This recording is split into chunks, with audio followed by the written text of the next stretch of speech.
What's up, YouTube? Capital G here. Okay, so we're talking about the 3 cards from Dimension of Chaos. This is actually a re-upload because I made a critical error with Great Horn of Heaven. I don't know whether I'm dyslexic or if it was just too early in the morning, but I totally interpreted the last effect of the card wrong, and it completely changed my the views on the card. And if you would have watched my original video, you probably would have been like completely misled astray. So anyways, we're just gonna talk about these cards again. I do apologize for that. The first card is Performapal Princess, and that name might be changed in the TCG. Well, I mean, this is what they interpret the name to be, but you know, with Konami, Ghost Ogre, Snow Rabbit, they can pretty much do whatever they want. The fact that there's only one L in the name, I guess, kind of makes it okay, but other than Hell Poemer, they've never really put Hell in a card in Yu-Gi-Oh! Alright, it's a Dark Warrior, level 4, 1200. It's searchable by Rhoda, at least because it's a warrior. And the effect says when you normal summon or special summon a Performapal monster except itself, you can special summon this card from your hand. I would imagine that this card is mainly just for like XC plays. I mean, Performapals have a pretty decent amount of rank 4s. There's a couple of dark ones as well, so you could actually make like Master Key Beetle. I don't know if you'll have the space for that or whatever. The fact that this card is searchable by not only Performapal cards, but then Rhoda is pretty good. And if they get more warriors, then obviously Rhoda becomes like a legitimate staple in the deck possibly. I don't think that I mean, you could use it. You could use its effect when a Performapal is special summoned, but if the Performapal is pendulum summoned, then why not pendulum this at the same time? It's kind of weird that it is not in fact a pendulum card. Like that's striking. I mean, that's just kind of odd to me that they didn't make this a pendulum. That seems like it would have been even better, considering you just would have been able to search it from Rhoda. The card is fine and all. I mean, I imagine that its sole purpose is pretty much just to like make rank 4s and whatnot. But again, the main allure to this card is the fact that it's searchable. Like, it's searchable by Rhoda. It's searchable through the other Performapal cards. All right, so the card that we totally fucked up on, Great Horn of Heaven. This is a counter trap, and it's in the Horn of Heaven family, which I believe, I'm trying to think if there's 3 or 2 out right now. I know there's the original Horn of Heaven from Metal Raiders. Then there's Black Horn of Heaven from Cyberdark Impact. So I feel like there's another, what's it called? Another Horn of Heaven card. No, I guess there's only 2. For some reason, I was thinking that there was a 3rd one. I guess this is the 3rd one. And clearly Konami puts tons and tons of space between the releases of Horn of Heaven cards. So during your opponent's main phase, when your opponent would special summon a monster/monsters, negate that summon, and if you do destroy that monster/monsters, then your opponent draws 1 card also in the main phase. Alright, so the conditions are almost identical to Black Horn of Heaven.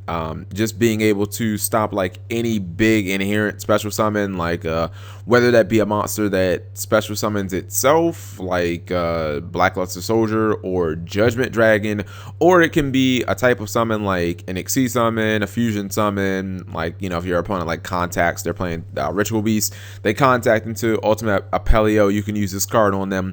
Or if your opponent tries to synchro summon, that's still a thing. And since Dimension of Chaos has quite a lot of synchros, that could come up as well. But then you could also use this on the pendulum summon mechanic too, which is, I think that might be the best play here, is to use this on penduluming, because if your opponent pendulums 2 or more, then you can Black Horn of Heaven. You can Black Horn of Heaven a pendulum summon. So I would imagine that you could do the same with this, or at least that's how Wiki has the rulings. So the drawback is obviously that you have to give your opponent a card, but the fact that you get the in their main phase is like, that gives it a ton of applications, because I wish you could use it on all types of special summons. It didn't just have to be inherent ones, because it means that you can't use it on like a Necros summon, because, well, you can't use it on a Necros summon for a ritual monster. Let me rephrase that.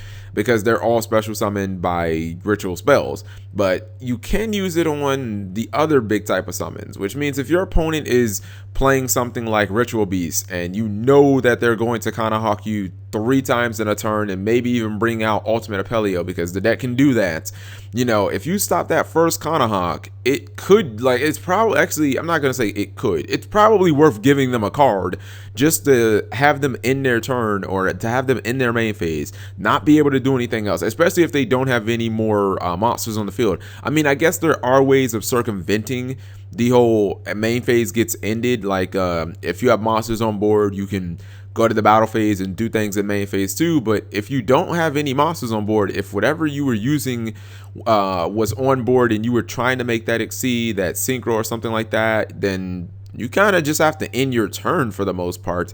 Now, I would imagine, I guess we'll get into like rulings, but just basic basic interpretation would tell me that if you activate this during main phase 2, because it just says main phase, it doesn't specify main phase 1 or main phase 2.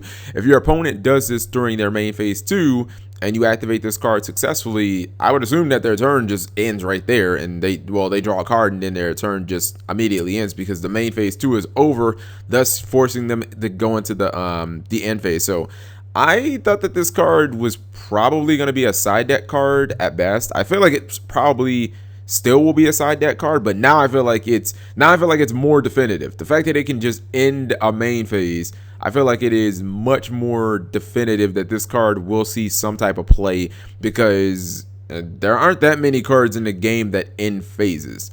You know, just that alone, the fact that it pretty much works identical to Black Hornet Heaven. I think that if you're playing against a very combo oriented deck, giving your opponent one card isn't really that big of a deal, when like Ritual Beast will search 3 times in a turn anyway, and you're still getting rid of the monster at the end of the day. And then the last card is the RaidRaptor Dp-Ygo, and it's a rank 3, which was just kind of weird to me because RaidRaptors don't have any rank 3s. Now somebody said in the anime that obviously the character summoned them using rank 3s, which, I mean, that's fine. It's just, to me, it's counterproductive, because it's like RaidRaptors already have rank 4s, they have rank 5s. It's like, why didn't you just keep building upon that instead of just going backwards? Because even if they get new rank, even if they get level 3 monsters, it's like, all right, now we got to integrate these into the deck. Hopefully they're good. There has to be, you know, multiples of them to like try and make it consistent. Otherwise, you're relying on summoning the same monster twice on the field, hoping that it lives. It just becomes a little convoluted in my opinion. I think it just should have been a rank 4.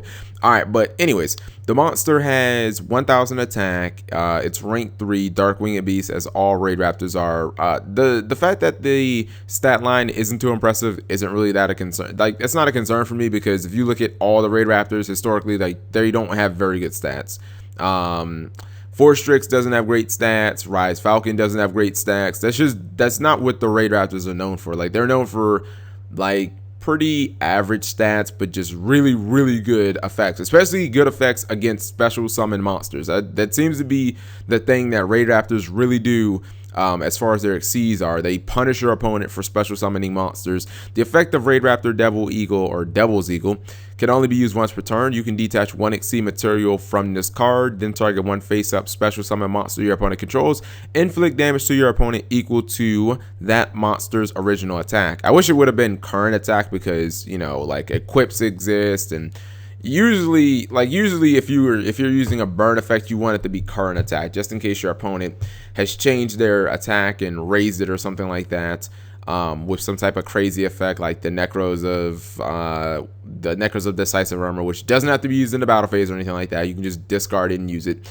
I look at this card and I think Game Ender, which is, it makes me even more sad that it's not a rank 4, because I'm just trying to think of all the situations where your opponent leaves one huge monster on the field and that monster is higher than their life points, you know, where your opponent has like a Deltaros or an Ouroboros or a Valkyris, these monsters that are like 25 plus attack, you know, Elder Shadow Construct or something like that, and essentially you can just nuke that monster, not only kill the monster, or excuse me, not kill the monster, but burn your opponent for the damage, which honestly is probably just better. Like, I think I'd rather just burn my opponent for the damage than kill the monster, because killing monsters, we have Regeki, Darkhold. There's a lot of ways to kill monsters, but there's not a lot of ways to actually burn your opponents for their monster's attack. I mean, outside of Ring of Destruction, there aren't a lot of like generic cards that do that. So the fact that this card doesn't have any type of restrictions as far as like it being able to attack during the turn that it activated the effect, you still getting your battle phase,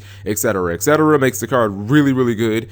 I see a lot of potential for this card. If it would have been rank 4, I think that it would have been an instant staple in the, like, I think it would have been an instant staple in RaidRaptors, because I think the situation would have came up enough to where you just summon it and burn your opponent for game. Like, this would have been like Cowboy on crack for RaidRaptors. I mean, they probably still would have ran Cowboy, but you would have ran this card just for like the 1 out of 5 times that you can summon it and you just end the game with it. You know what I mean? So I think the card is very good. I just question how we're going to be able to summon it, because if the RaidRaptor level 3s aren't that good, then this card is directly, like, this card's viability is directly tied to monsters that we don't know about, which is not, it's not a good thing. You don't want there to be that much cloud surrounding the playability of a card when, you know, RaidRaptors really shouldn't be rank 3 based anyway. Like, the entire archetype as it stands right now is rank 4, so